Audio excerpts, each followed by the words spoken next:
আসসালামু আলাইকুম রহমতুল্লাহি ওবরকাতুহু।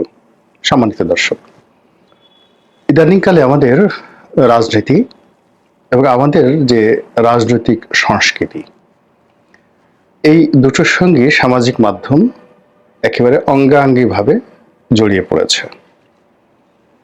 সামাজিক মাধ্যম বলতে ফেসবুক, টুইটার, ইউটিউব, লিঙ্কডইন ইত্যাদি। তবে ইউটিউব এবং ফেসবুক এই সামাজিক মাধ্যমগুলোর মধ্যে সবচেয়ে বেশি গুরুত্বপূর্ণ ভূমিকা পালন করছে, এমনকি মূলধারার গণমাধ্যমের চাইতেও বেশি। এবং এটা কেবল যে মাত্র বাংলাদেশ তা নয়। আপনি যদি আল জাজিরার কথা চিন্তা করেন, তারপর সিএনএন এর কথা চিন্তা করেন, তো সেই সিএনএন কিংবা আল জাজিরাতে যদি একটা রিপোর্ট হয়, প্রতিবেদন তৈরি করা হয়, সেটি কত মানুষ দেখলো বা ওটার যে গ্রেড, এর সবকিছু নির্ভর করে যে ওই প্রতিবেদনটি সামাজিক মাধ্যমে কিভাবে এটা গ্রুমিং হলো, ব্র্যান্ডিং হলো, ট্রেন্ডিং হলো। খুবই গুরুত্বপূর্ণ একটা বিষয়, কিন্তু ইউটিউবে দেখা গেল 1 লাখ লোক দেখলো না, ইট মিনস এটা একেবারে জলে মারা গেল।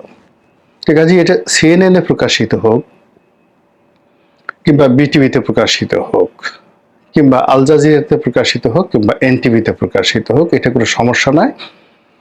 সমস্যা হলো যে কোনো একটা নিউজ ইদানিংকালে সামাজিক মাধ্যমে কতটা ভাইরাল হলো, কতটা গুরুত্ব পেল, তার উপর নির্ভর করে ওই নিউজটির effect, side effect, after effect. তো সেই দিক থেকে এখন সামাজিক মাধ্যমের রাজত্ব, বিশেষ করে ইউটিউবের রাজত্ব।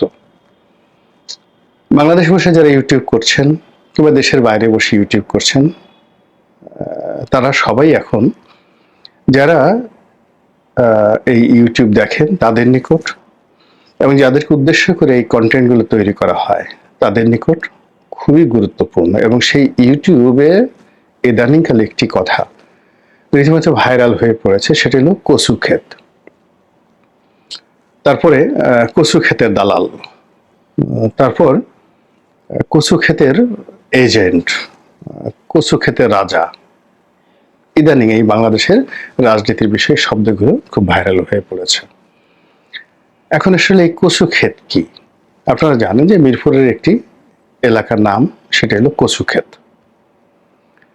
এবং সেই কচু ক্ষেতের কাছাকাছি বা কচু ক্ষেত এলাকার মধ্যে 3 বাহিনীর যে গোয়েন্দা সংস্থা, কম্বাইন্ড যেটা ইন্টেলিজেন্স ডিপার্টমেন্ট রয়েছে, সেটা হলো ডিজিএফআই।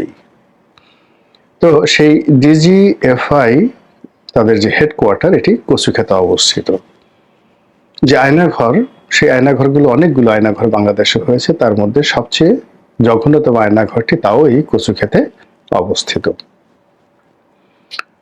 বাংলাদেশের রাজনীতিতে এই ডিজিএফআই এর গুরুত্ব এবং তাদের নানা রকম মন্দ কর্ম একই সঙ্গে আলোচিত এবং সমালোচিত। তারা এই দেশের বিনির্মাণে, গঠনে যেমন গুরুত্বপূর্ণ ভূমিকা পালন করেছেন, আবার একই সঙ্গে প্রতিটি সরকারকে সর্বনাশের দ্বার প্রান্তে পৌঁছে দেওয়ার জন্য এই প্রতিষ্ঠানের কিছু কর্তা ব্যক্তিদের যে বাড়াবাড়ি, এটি অস্বীকার করা যাবে না। এরশাদ জামানাতে যে 88 সনের নির্বাচনটা হলো কিংবা 1986 সনের যে নির্বাচনটা হলো, এই নির্বাচনের যে ম্যানিপুলেশন, সিল পিটানো, প্রার্থী সিলেকশন করা, রাজনৈতিক প্রতিপক্ষ দমন করা, এর পুরোটাই এই কচুক্ষেতে অবস্থিত ডিজিএফ এর হেডকোয়ার্টার থেকে চালানো হয়েছে। এবং তৎকালীন ডিজিএফ এর যারা কর্মকর্তা ছিলেন, তারা জেনারেল এরশাদের হুকুমে কাকে উঠাতে হবে, কাকে নামাতে হবে, কাকে টাকা দিতে হবে, তারপরে কাকে দেয়া যাবে না, নির্বাচনে ওই সময়টিতে রাজনৈতিক দলগুলোকে কোটি কোটি টাকা বস্তা ভরে ভরে এই গোয়েন্দাদের সহযোগিতায় পাঠিয়ে দেওয়া হয়েছে। এটা এখন ওপেন সিক্রেট। পরবর্তীতে যখন 91 সন থেকে একটা ভিন্ন ধারা রাজনীতি শুরু হলো, গণতান্ত্রিক সরকার, তখন এই ডিজিএফ এর যে কর্তৃত্ব, এটি প্রেসিডেন্টের অফিস থেকে প্রধানমন্ত্রীর কার্যালয়ে চলে এলো। এবং ডিজিএফ এর যিনি প্রধান ডিরেক্টর জেনারেল, তিনি এবং আরো কতগুলো গুরুত্বপূর্ণ পোস্ট রয়েছে এখানে, তারা সবাই মূলত প্রধানমন্ত্রীর কাছে সরাসরি রিপোর্ট করেন, একইভাবে এনএসআইও। এবং এই প্রধানমন্ত্রীকে নানাভাবে বিভ্রান্ত করার জন্য, নানাভাবে ইনফ্লুয়েন্স করার জন্য, আবার ক্ষেত্র বিশেষে প্রধানমন্ত্রীকে সৎ পরামর্শ দেওয়ার জন্য এই প্রতিষ্ঠানটি ভালো মন্দ উভয় ক্ষেত্রে দায়ী। বিএনপির এক প্রথম জামানা 91 থেকে 96,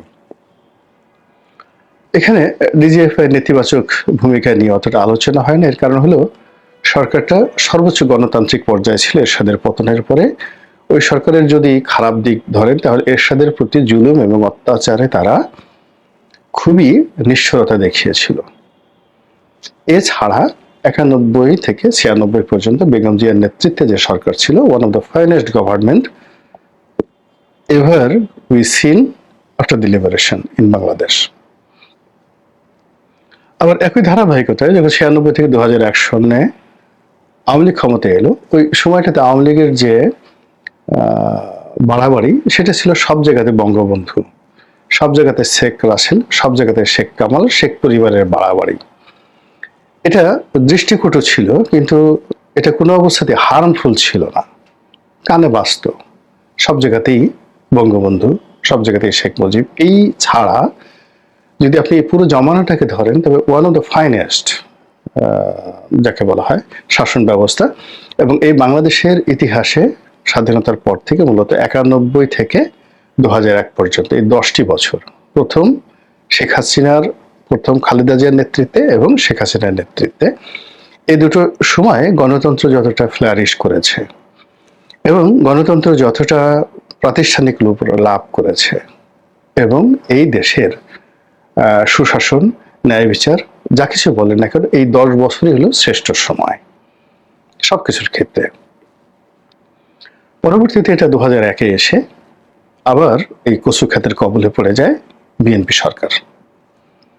আবার 111-এর সময় তো এখানে মোটামুটি কচু খাতের রাজত্ব ছিল। মঈনুদ্দিন ফখরুদ্দিন সরকারের যারা কর্তা ব্যক্তি ছিলেন, সেটা মিস্টার মঈনুদ্দিন কিংবা মিস্টার ফখরুদ্দিন, অথবা ধরেন কোনো মন্ত্রী মিনিস্টার, কচু খাতের যে একজন কর্নেল পদমর্যাদার, এমনকি একজন ব্রিগেডিয়ার পদমর্যাদার, খোলামেলা বলে যেমন ব্রিগেডিয়ার বাড়ি, তো ব্রিগেডিয়ার বাড়ির যে ক্ষমতা, এই ক্ষমতা মঈনুদ্দিন সাহেব কিংবা ফখরুদ্দিন সাহেবের চাইতে কোনো অংশে কম ছিল না। ফলে 111 পুরোটাই আসলে কচু খাত নিয়ন্ত্রিত একটি শাসন ব্যবস্থা ছিল। 2009 থেকে 2014 সন অবধি আওয়ামী লীগ তুলনামূলকভাবে গণতান্ত্রিক ছিল, যেহেতু নির্বাচনটি বলা হয়ে থাকে যে এটি 91, 96 এবং 2001-এর আদলে যে সুষ্ঠু এবং নিরপেক্ষ নির্বাচন, তেমনি একটা সুষ্ঠু নিরপেক্ষ নির্বাচন হয়েছে। বিএনপির শত অভিযোগ থাকা সত্ত্বেও বাংলাদেশে যে 4টি নির্বাচন নিয়ে মানুষ কখনো প্রশ্ন করতে পারবে না, সেটি হলো 91, 96, 2001 এবং 2008-এর নবম সংসদ নির্বাচন। তো যেহেতু একটা গণতান্ত্রিক নির্বাচন ছিল, তো সেখানে সরকার, বিরোধী পক্ষ সকলের অংশগ্রহণ, প্রাণবন্ত একটি সংসদ, এটি 2012 সন পর্যন্ত অব্যাহত ছিল। কিন্তু বিএনপি যেই সময়টাতে সংসদ বর্জন শুরু করলো এবং আওয়ামী লীগ যেই সময়টাতে জামাতকে যুদ্ধাপরাধের দায়ে জড়ানোর জন্য একেবারে সর্বোচ্চ নিষ্ঠুরতা অবলম্বন করলো, তখন থেকে গণতন্ত্রের সৌন্দর্য হানি হলো আর কচু খাতের গুরুত্ব বাড়তে থাকলো। এবং সেই যে কচু খাতের গুরুত্ব বেড়েছে 2013 সন থেকে, সেটা এখন পর্যন্ত কমেনি। এখন ভিন্ন আঙ্গিকে, নিষ্ঠুরতা নেই, তারা গুম করছে না, কিন্তু রাজনীতির পেছনে যে কলকাঠি কিংবা যমুনার যে বাতাস, যমুনার যে ঢেউ, ডক্টর মোহাম্মদ ইউনূসের যে অভিব্যক্তি, সবকিছুর মধ্যে একটা কচুক্ষেতি কেরামতি রয়েছে। তো সেই কচুক্ষেতি কেরামতে এখন যে অবস্থা হয়ে গেছে, যে পুরো ভঙ্গুর একটা অর্থনীতি, ভঙ্গুর একটা রাজনীতি, তার সঙ্গে সঙ্গে মানুষের আশা নিরাশা, মানুষের হতাশা এবং মানুষের দুর্বলতা এবং অক্ষমতা, এবং এই অক্ষমতাগুলোর মধ্যে কচু ক্ষেতের কচুর লতির চাবুকের যে আঘাত, সেই আঘাতে সারা শরীর রীতিমতো অ্যালার্জিতে ভরে যাচ্ছে। আপনারা জানেন যে কচু একটি সবজি যা খেলে আপনার শরীরে প্রচুর অ্যালার্জি হয়। সেটা কচুর পাতা খান, কচুর ডগা খান, কিংবা কচু খান, কিংবা কচুর লতি খান। কচুর লতির সঙ্গে আপনি চিংড়ি মাছ দেন অথবা সর্ষে দেন, কিন্তু এর অ্যালার্জি আপনি দমন করতে পারবেন না। একইভাবে বাংলাদেশের রাজনীতি ৮০-র দশক থেকে আজ অবধি যেভাবে এই সংস্থাটি অর্থাৎ ডিজিএফআই এর কবলে পড়েছে, খুব বড় মাপের মহামানব না হলে খুব বড় মাপের মহামানব, গণতান্ত্রিক, শিক্ষিত, সম্ভ্রান্ত, সজ্জন, পলিটিক্যাল ম্যাচিউরড এবং militarily well matured, well groomed, এরকম অনেকটা নেপোলিয়ন বোনাপার্টের মতো, জুলিয়াস সিজারের মতো এরকম ব্যক্তিত্ব যদি রাজনীতির সিংহাসনে না আসেন, ততক্ষণ পর্যন্ত আসলে কচু ক্ষেতের গুরুত্ব যাবে না। এবং এখন সমাজে অনেক কচু ক্ষেতের এজেন্ট, তারাই মূলত রাজনীতি নিয়ন্ত্রণ করছেন। কচু ক্ষেতের সেই অফিস থেকে যেভাবে শিখিয়ে দেওয়া হচ্ছে, সেভাবে প্রেস ক্লাব গরম হচ্ছে, সেইভাবে প্রেস ক্লাবের সামনে রাস্তা গরম হচ্ছে, সেইভাবে রাজনীতির যে অন্দরমহলের যে বৈঠকগুলো সেইভাবে অনুষ্ঠিত হচ্ছে।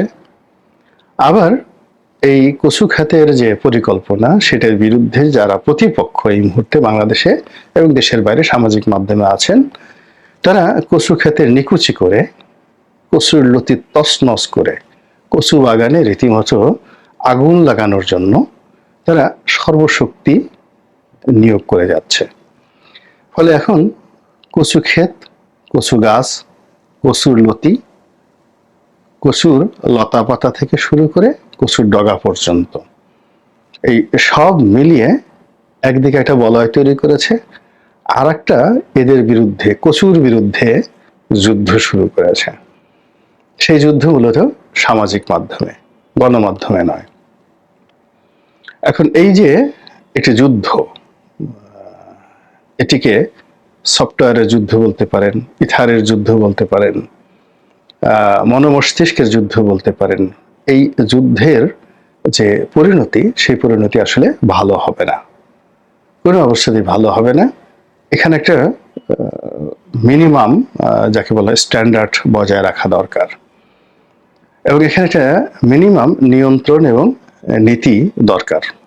আদারওয়াইজ রাষ্ট্রের এই প্রতিষ্ঠানটি, তিন বাহিনীর যে সামরিক তিনটি বাহিনী, এই বাহিনীর যে গোয়েন্দা বিভাগ রয়েছে, এই গোয়েন্দা বিভাগের যে কার্যক্রম পরিপূর্ণভাবে প্রশ্নের মুখোমুখি পড়বে। এবং যেভাবে এদের বিরুদ্ধে প্রচার করা হচ্ছে, তাতে করে মানুষের ঘৃণার উপলক্ষ হয়ে পড়বে। এবং রাষ্ট্রের কোনো প্রতিষ্ঠান যদি মানুষের ঘৃণার উপলক্ষ হয়ে যায়, তখন আর সেই প্রতিষ্ঠানটি কার্যকর থাকে না, এবং সেই প্রতিষ্ঠানটিকে অনেক সময় ব্যান করে দিতে হয় এবং নতুন করে কোনো একটা জিনিস তৈরি করতে হয়। মহান আল্লাহ আমাদের সবাইকে হেদায়েত দান করুন এবং হেফাজত করুন। আসসালামু আলাইকুম ওয়া রাহমাতুল্লাহি ওয়া বারাকাতুহু।